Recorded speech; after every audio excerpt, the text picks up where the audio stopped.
সম্প্রতি বিক্ষোভে উত্তাল ইরানকে ঘিরে ঘনীভূত হচ্ছে যুদ্ধের কালো মেঘ। তবে এই মুহূর্তে যুক্তরাষ্ট্রকে সামরিক হামলা থেকে বিরত রাখতে পর্দার আড়ালে এক নজিরবিহীন কূটনৈতিক তৎপরতা শুরু করেছে কয়েকটি আরব দেশ। দ্য ওয়াল স্ট্রিট জার্নালের প্রতিবেদন বলছে, খামেনি প্রশাসনকে উৎখাতের যে কোনো মার্কিন প্রচেষ্টা রুখতে সৌদি আরবের সঙ্গে একজোট হয়েছে কাতার ও ওমান।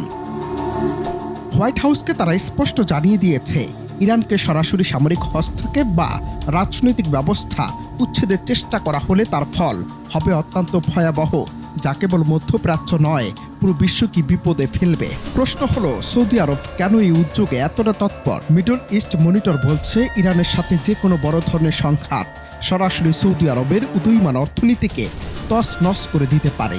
রিয়াদ আশঙ্কা করছে, আয়াতুল্লাহ আলী খামেনিকে লক্ষ্য করে কোনো হামলা হলে তার নেতিবাচক প্রভাব সৌদি আরবের অভ্যন্তরীণ স্থিতিশীলতার উপরও পড়তে পারে। শুধু তাই নয়, জ্বালানি অবকাঠামোর নিরাপত্তা নিয়ে গভীর উদ্বেগ তৈরি হয়েছে উপসাগরীয় রাজধানীগুলোতে, কারণ একটি ভুল সিদ্ধান্ত পুরো অঞ্চলের স্থিতিশীলতাকে আগ্নেয়গিরির মুখে ঠেলে দিতে পারে। এই কূটনৈতিক বাধার পেছনে সবচেয়ে বড় কারণ হল বিশ্ব বাণিজ্যের লাইফলাইন হরমুজ প্রণালী। ইরান ও আরব দেশগুলোর মধ্যবর্তী সংকীর্ণ জলপথ দিয়ে বিশ্বব্যাপী মোট জ্বালানি তেলের প্রায় 1/5 পরিবাহিত হয়। ইরানে হামলা হলে জলপথে তেলবাহী জাহাজ চলাচল সম্পূর্ণ বন্ধ হয়ে যাওয়ার আশঙ্কা রয়েছে।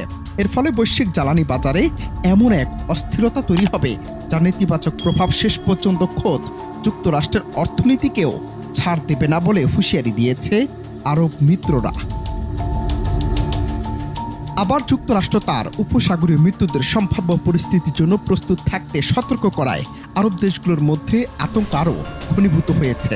তারা মনে করেছে, জ্বালানি নিরাপত্তা এবং গুরুত্বপূর্ণ অবকাঠামোর উপর যে কোনো ঝুঁকি এড়াতে সংঘাত নয়, বরং আলোচনার টেবিলে একমাত্র সমাধান। এখন প্রশ্ন হলো, নিজের মিত্রদের এই জোরালো আপত্তি উপেক্ষা করে কি ওয়াশিংটন ইরানের উপর হামলা চালাবে, নাকি আরব দেশগুলোর চাপে পড়ে পিছু হটবে ট্রাম্প প্রশাসন?